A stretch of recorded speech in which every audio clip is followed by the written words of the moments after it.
This video contains news and analysis related to a recent terror attack in Kashmir. The content may include sensitive visuals and discussions that could be distressing to some viewers. Viewer discretion is advised. We strongly condemn all forms of violence and terrorism. The purpose of the content is solely to inform and create awareness based on verified reports.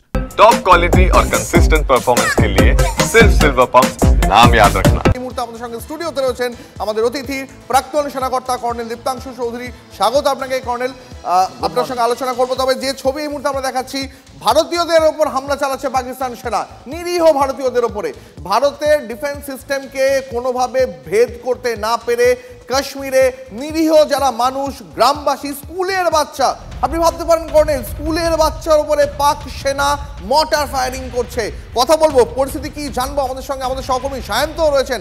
Sayanta, সবার আগে গোটা পরিস্থিতি জানতে চাইবো, এই মুহূর্তে কি পরিস্থিতি পাকিস্তানকে জবাব দেওয়ার জন্য, পাকিস্তানের এই হামলা চালানোর জন্য যেভাবে কাপুরুষের মতন সীমান্তে গুলি চালাচ্ছে ভারতীয় সেনা, কি পদক্ষেপ করছে? দেখো, ভারতীয় সেনার তরফে ইতিমধ্যেই কড়া প্রত্যাঘাত করা হয়েছে। অপারেশন সিঁদুর তার অন্যতম জলজান্ত উদাহরণ। আর তারপর একের পর এক সংঘর্ষ বিরতি লঙ্ঘন করে পাকিস্তানের দিক থেকে গোলাগুলি উড়ে আসছে। তবে ভারতীয় সেনা যে বসে নেই তার ভিডিও হচ্ছে এইটাই।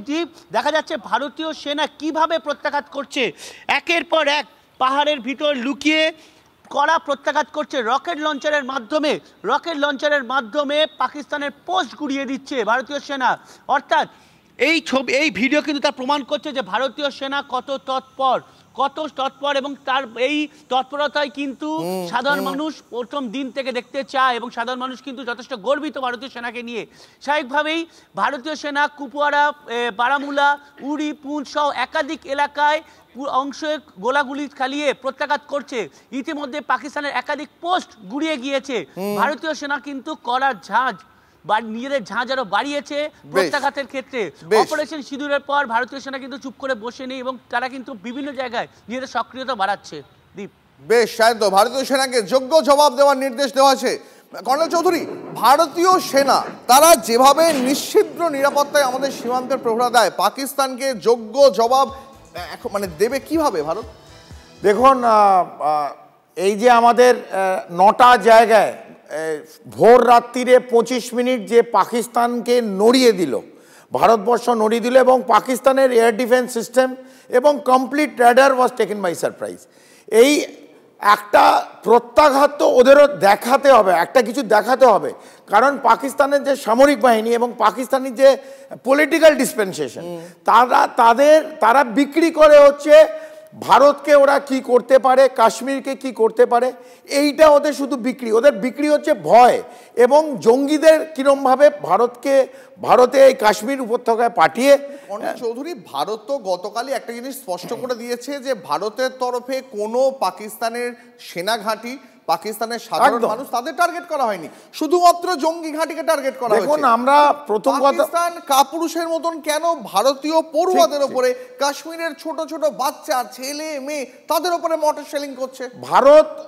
ভারত আমরা we are a peace loving country. আমরা সাধারণত নাগরিক অথবা অন্য কাউকে আমরা অ্যাটাক করি না, কিন্তু দেখা যাচ্ছে এই লাইন অফ কন্ট্রোলের পাশে পুঞ্চে, আমি ওখানে 93 সাল 94 2 বছর, এবং পাকিস্তানের থেকে 100 গজ দূরে, পাকিস্তানের লাইন অফ কন্ট্রোল যে পোস্ট ছিল তার থেকে 100 গজ দূরে ছিলাম। আজ যেখানে সায়ন্তন দাঁড়িয়ে আছে, এই পুঞ্চ বাজার অথবা মেন্ডার, সুরানকোট, লালনকোট, ওই এরিয়াটা, এইখানে কিন্তু ওদের টার্গেট থাকে, কারণ লাইন অফ কন্ট্রোল থেকে নিয়ার অ্যাবাউট 8 কিলোমিটার, 9 কিলোমিটার অথবা 7 কিলোমিটার দূরে এই বসতিগুলো থাকে। সাধারণ মানুষ, গরিব মানুষ, তাদের বাড়ি, গুরুদ্বারা আছে ওখানে, কিন্তু মানে যেটা আমরা কাশ্মীরে কম দেখি, পুঞ্চে কিন্তু সায়ন্তন বলতে পারবে অনেক শিখ সম্প্রদায়ের লোক আছে।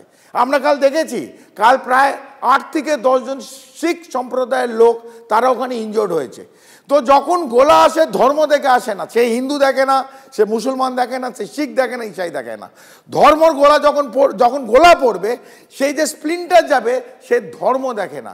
তাই পাকিস্তান এই সাধারণ মানুষ যারা আছে, এই বিশেষ করে পুঞ্চ উপত্যকায়, মেন্ডারে, রাজৌরি, এই সেক্টরটা কিন্তু কাল রাত থেকে এদের কিছু করার নেই। তাই অন্ধাধুন মানে বিনা কোনো প্ররোচনায় গুলি চালাচ্ছে সাধারণ মানুষের উপর। ইতিমধ্যেই ভারতীয় সেনাকে যোগ্য জবাব দেওয়ার নির্দেশ দেওয়া হয়েছে সেনা প্রধানের তরফে, এবং তিনি জানিয়ে দিয়েছেন ইন্ডিয়ান আর্মিকে এই মুহূর্তে কার্যত ওপেন হ্যান্ড দেওয়া হয়েছে, অর্থাৎ পাকিস্তান যে ভাষায় হামলা করবে ঠিক সেই ভাষাতেই তাদের জবাব দিতে হবে, সেই পূর্ণ স্বাধীনতা দেওয়া হয়েছে সেনাকেও। কর্নেল চৌধুরী, আপনার কি মনে হয় এলওসিতে আগামী কয়েক দিনে, মানে আগামী যে দিনগুলো আছে সেই দিনগুলো আরো ইন্টেন্স এরকম ফায়ারিং হতে থাকবে, নাকি ভারতের প্রত্যাঘাতের পরে পাকিস্তান কিছুটা হলেও শিক্ষা নেবে? দেখুন, পাকিস্তানকে তো আমরা আজ নতুন দেখছি না। পাকিস্তানকে আজ 2025 এবং 47-এর পর 1947-এর পর আজ অবধি আমরা পাকিস্তানকে যা দেখি, পাকিস্তানকে বিশ্বাস করা যায় না। তো পাকিস্তান কি করবে? পাকিস্তানের লাইন অফ কন্ট্রোল, ওদের নিজেদের যে জনসংখ্যা তাদের দেখাতে হবে তারা খুব অ্যাক্টিভ, এবং সামরিক বাহিনী একটাই কাজ করবে, লাইন অফ কন্ট্রোলের সাধারণ মানুষের ওপর এই গোলাগুলি মারবে এবং সাধারণ মানুষের ওপর গুলি পড়তে থাকবে এবং গোলা পড়তে থাকবে এবং মোটর ফায়ারিং করবে।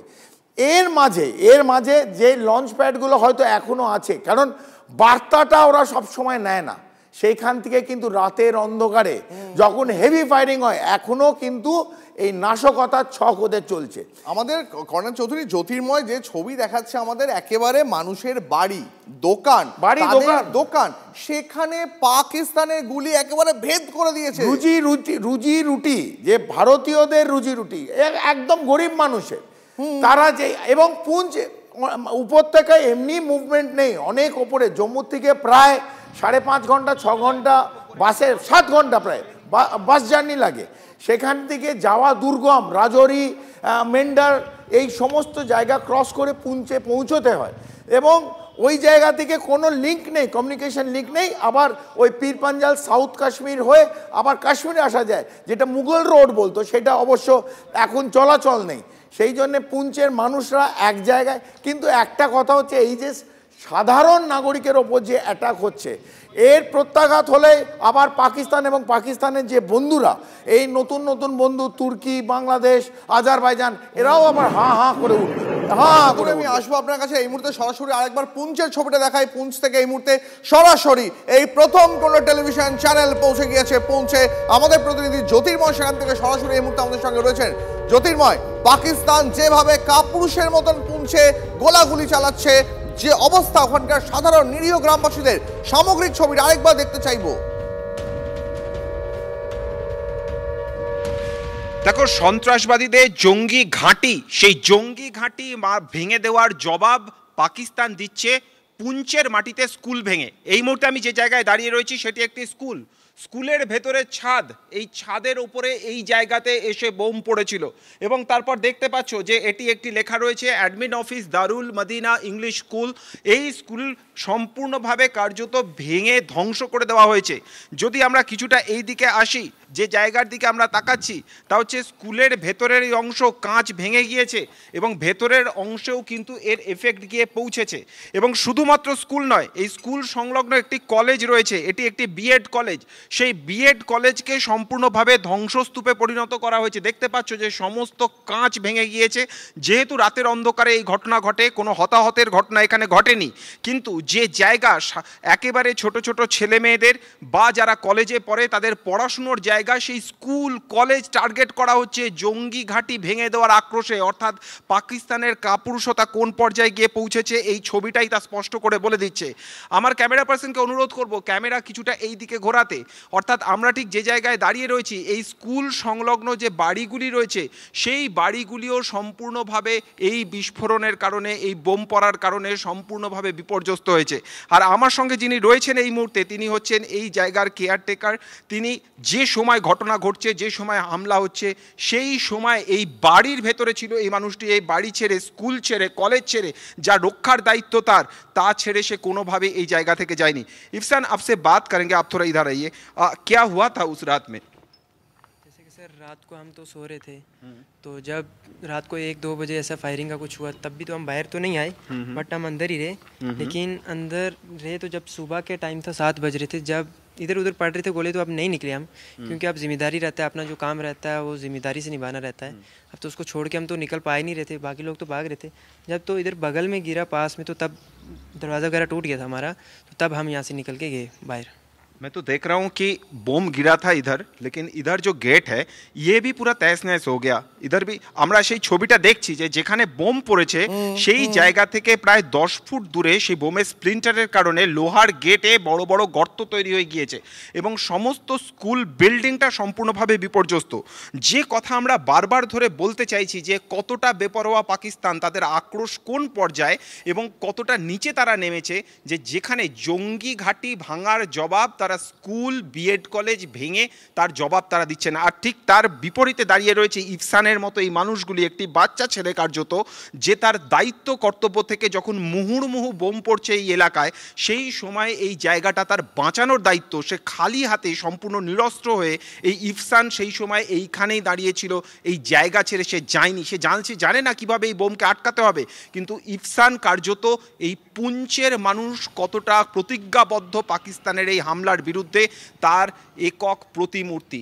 এবং এই জবাবটাই, অর্থাৎ এই দৃঢ় প্রতিজ্ঞ মানসিকতাটাই কিন্তু প্রতি মুহূর্তে পাকিস্তানকে এই পুঞ্চের মাটি শুধু নয়, ভারত ভূখণ্ডের এই জায়গা থেকে প্রতি মুহূর্তে পাকিস্তানকে পিছু হটতে বাধ্য করছে। জ্যোতির্ময়, অনেক ধন্যবাদ তোমাকে। সাবধানে কাজ করো, কারণ এখন তুমি যেখানে দাঁড়িয়ে রয়েছে কার্যত ওয়ার জোনে দাঁড়িয়ে রয়েছো। পরবর্তীতে আবার তোমার সঙ্গে কথা হবে, সাবধানে কাজ করো। এই মুহূর্তে একটা বড় খবর পাচ্ছি আমরা। এই মুহূর্তে একটা বড় খবর আসছে আমাদের কাছে, আপনাদের জানিয়ে রাখি আর একবার। লাগাতার পাক উস্কানির আবহে এবার প্রধানমন্ত্রী নরেন্দ্র মোদীর সঙ্গে বৈঠকে আজিজ ডোভাল। এই মুহূর্তে বড় খবর, ভারত কি আবার কোনো বড় অ্যাকশনের প্ল্যান করছে জানতে কথা বলবো। সুমন মহাপাত্র প্রতিনিধি রয়েছেন আমাদের সঙ্গে ফোনে। সুমন, দেখো, প্রত্যাঘাত করে 9টা জঙ্গি ঘাঁটি সম্পূর্ণরূপে গুড়িয়ে দিয়েছে ভারত। 21টা লোকেশনে বম্বিং হয়েছে, মিসাইল চলেছে। এবার আরো বড় প্ল্যানিং করছে ভারত, এবং পাকিস্তান যেভাবে বেয়াদবের মতন সাধারণ মানুষদের উপর গুলিবর্ষণ করছে, পাকিস্তানকে আবারও সমুচিত জবাব দিতে চাইছে ভারত। কারণ সেখানকার জঙ্গি গোষ্ঠী তারা কিন্তু এই ভারতের প্রত্যাঘাতের পরেও কিন্তু শায়েস্তা হয়নি। তাই এনেছে অজিত ডোভাল, তিনি প্রধানমন্ত্রী নরেন্দ্র মোদীর বাসভবনে গিয়েছেন। তাদের মধ্যে একেবারে উচ্চ পর্যায়ের বৈঠক হচ্ছে, কিভাবে ভারত এই পরিস্থিতিকে ব্যাখ্যা করবে, ভারতের পরবর্তী পদক্ষেপ কি হবে, সবটাই হয়তো এই বৈঠকে স্থির হবে। দীপ, সুমন, অনেক ধন্যবাদ তোমাকে। কর্নেল চৌধুরী আমাদের সঙ্গে রয়েছেন। কর্নেল চৌধুরী, এই বৈঠক আপনার কি মনে হয়, কি নিয়ে বৈঠক হতে পারে? এই সময় একবার তো আমরা অপারেশন সিঁদুর করে ফেলেছি, এটা কি তার কন্টিনিউয়েশন বা 2.0 প্ল্যান হচ্ছে? একদম, আমরা নিশ্চিতভাবে পাকিস্তান কিন্তু যেটা আমরা জানি, বাংলা কথা যেটা বলি, বলা উচিত নয়, তো এই ল্যাজটা সোজা হবে না, ল্যাজ গোটানো থাকবে। পাকিস্তানকে, যেটা আমি আপনাকে বললাম, পাকিস্তানকে বিশ্বাস আমরা করতে পারবো না। পাকিস্তানকে আজকে দেখছি না, পাকিস্তানকে আমরা 48-এ, 65-তে, 71-এ 93,000 পাকিস্তানি সৈনিককে মাটিতে বসানো পরও আবার সারা কার্গিল এসে এবং ভারতবর্ষে বারবার জঙ্গি অ্যাটাক করেছে, বারবার। এবং তারা প্রত্যেকবার আমরা যখন প্রত্যাঘাত করি তখন কাঁপতে থাকে। আজকে যে অবস্থা, পাকিস্তানকে আমার নিশ্চিতভাবে একটা ঠিকভাবে জবাব দেওয়া উচিত। 9টা তো আমরা জঙ্গি ঘাঁটি, আমরা 21টা জঙ্গি ঘাঁটি সিলেক্ট করে রেখেছি, হামলা চালিয়েছি এখনো পর্যন্ত 9টা, ঘুরিয়ে দিয়েছি 9টা, এখনো বাকি রয়েছে জঙ্গি ঘাঁটিগুলো। অপারেশন সিঁদুরের পরের দিনই লাহোরে একের পর এক বিস্ফোরণ, সেই ছবি দেখাবো। লাহোর সহ পাকিস্তানের অন্তত 6 জায়গায় বিস্ফোরণ, সিন্ধ পাঞ্জাব সীমানায় বিস্ফোরণ, চকবাল গুজরানওয়ালাতেও বিস্ফোরণ। কর্নেল চৌধুরী আমাদের সঙ্গে রয়েছেন। কর্নেল চৌধুরী, কি চলছে লাহোরে এই মুহূর্তে? দেখুন, ওরা যদি আমাদের বারবার এই সিভিলিয়ান এরিয়া টার্গেট করে, আমাদের আর কিছু করার থাকবে না। ওদের যে অ্যাসেট, এই ওয়ালটন এয়ারপোর্ট যেটা লাহোরে আছে, আর একটা জায়গা আছে নাসিরাবাদ, লাহোরের নাসিরাবাদ এবং লাহোরের গোপালপুর। এই যে বিভিন্ন যে আপনারা স্ক্রিনে দেখছেন যে লোক এই গ্রাম থেকে দৌড়ে বেরোচ্ছে, এবং একটা জায়গা যেটা ওয়ালটন এয়ারপোর্টের পাশে, সেখানে কিন্তু উচ্চবিত্ত যারা একটু ভালো বাড়ি সেইখানে লোকেরা থাকে, তারাও কিন্তু আজ সকালে রাস্তা দিয়ে সব দৌড়চ্ছে। তো ভারতকে বেশি ঝাঁকিয়ে লাভ নেই, এবং আমরা কিন্তু বারবার বলছি আমরা লাইন অফ কন্ট্রোল অথবা ইন্টারন্যাশনাল বর্ডার ক্রস করব না, এবং সেটা ক্রস করলে আমাদের নিজেদের কোলাটারাল ড্যামেজ হবে, আমাদের সৈনিক মারা যেতে পারে। তো আমরা অ্যাট্রিশন যদি শত্রুপক্ষকে করতে হয় অ্যাট্রিশন, তাহলে আমরা এইভাবে ইউজ করব, ড্রোন অ্যাটাক করব, ডাইরেক্ট মিউনিশন অ্যাটাক করব, প্রিসিশন মিউনিশন দিয়ে অ্যাটাক করব। মানুষ ক্রস করবে না, ভারতীয় কেউ ক্রস না করেও আপনাদের যে আশেপাশে যে যতগুলো ইন্টারন্যাশনাল বর্ডারের পাশে, সেগুলোকে আমরা শেষ করে দিতে পারি। বেশ, কর্নেল চৌধুরী, আপনাকে অনেক ধন্যবাদ আমাদের সঙ্গে আপনার এই মূল্যবান প্রতিক্রিয়া শেয়ার করার জন্য। খবর আরও আছে, দেখতে থাকুন TV9 বাংলা।